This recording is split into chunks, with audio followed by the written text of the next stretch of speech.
आरोपी कमोसिंग मोहनसिंग आमगावकर मौजा कोथुर्णा येथे गेल्या अनेक महिन्यांपासून कोथुर्णा गावाला लागून विनापरवानगी वीटभट्टा चालवत आहे।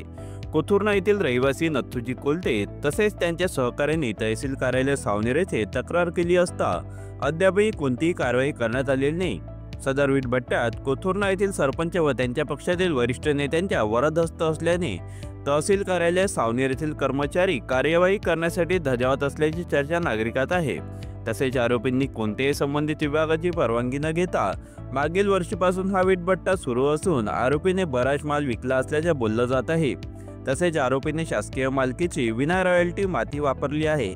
तक्रारकर्ते श्री रामकृष्ण राहणार कोथुर्णा व इतर लोकांनी तहसील कार्यालयावर तक्रार केल्यावर मंडल अधिकारी यांनी चौकशी केली असता अवैध वीटभट्ट्यामध्ये 1,60,000 विटा मुख्यावर आढळल्या। तसेच आमगावकर यांच्याकडे कोणत्याच प्रकारच्या परवानगी घेतलेले आढळले नव्हते। हा भट्टा गावाला लागून असल्यामुळे वीटभट्टीमुळे लोकांना दमा, श्वास व इतर फेफड्यांचे आजार होण्याची दाट शक्यता आहे। त्यामुळे परिसरात तक्रारकर्ते नागरिक व जीव धोक्यात आलेला आहे। तर या विषयाला धरून दिनांक 11/2/2025 रोजी जनकल्याण समाजोन्नती अन्याय अत्याचार भ्रष्टाचार समितीचे प्रमुख भगवान चांदेकर यांच्या मार्गदर्शनात निवेदन देण्यात आले। यावेळी रामकृष्ण कोलते, दशरथ साळवे, छत्रपाल कोसे, कृष्णा कोल्हे, गोपाल धोटे आदी उपस्थित होते।